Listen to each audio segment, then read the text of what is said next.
Hey guys, I had a conversation yesterday with the guy who's potentially thinking about listing a property.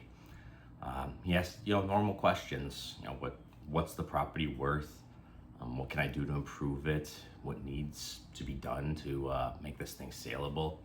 But he also asked one that a lot of people don't actually ask, and they should. It's who's actually out there buying properties right now in this market. My name's Blake Hanlon. I'm a commercial real estate broker at Marcus Millichap in southeastern Wisconsin. I work exclusively with multifamily properties, and I've been here for quite a few years and been through several cycles. So I wanted to kind of touch base on who we actually see.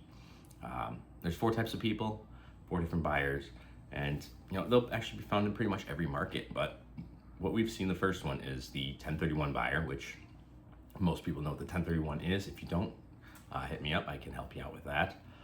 But they're a person that basically sold their project. It could be their business, it could be an apartment, it could be a convenience store, something of that nature, and they need to buy something else. Otherwise, tax man comes and they get hit with a massive bill, and nobody really wants to pay that. I know I wouldn't. So they 1031 exchange into a different project, and that's usually about 45 days to identify those property, and then another 135 after the 45. So a total of 180 days to close on the project. That can be extended. We won't get into that here, but anyways, that's the first type of buyer. And we've had a lot of buyers that were in that predicament. We've had sellers that wanted to sell and just kind of hold the property a little longer just so they could find that downleg property, as we call it.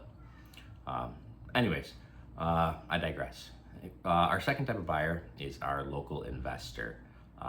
He's the guy that lives kind of all around the neighborhood and knows the neighborhood. He knows what rents are 2 blocks down. He's the guy that comes in and says, hey, I have my stuff in place, I have my management, I have my people in place, I can get my systems up and running, I can buy this project cold, and I can run it efficiently.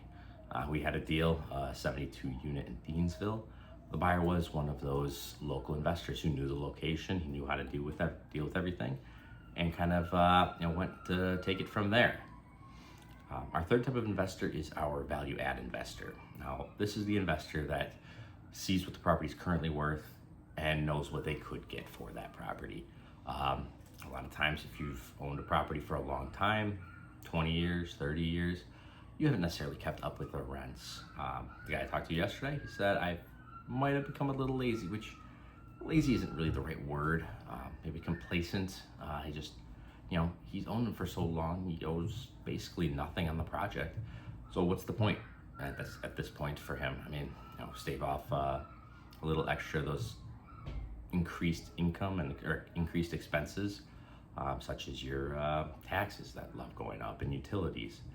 Anyways, the value add investor comes in and they say, I see what the rents are currently, I see what they could be getting in the future, and they just haven't yet.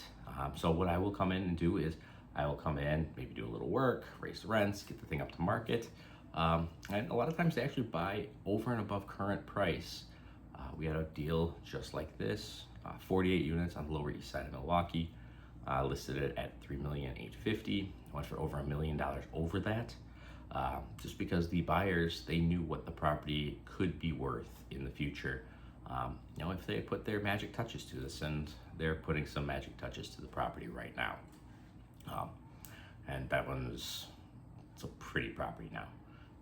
My fourth type of investor is one that a lot of people don't actually think about, we're in Milwaukee, but we do end up getting a lot of out of state buyers. So we get a lot of California calls, we get a lot of Texas calls, New York calls, all those people, simply because they look at a cap rate here versus a cap rate in their own jurisdiction, and it's significantly higher here. We're more of a steady Eddie than they're boom and bust type of folks. So they'll look at a 4%, sell their property in Seattle at a 4 cap and exchange into a 6 cap here. They call it cap rate arbitrage. But I get calls all the time. I get probably 20 calls a month from an out-of-state investor, emails, texts, whatever, saying, hey, what do you currently have for sale?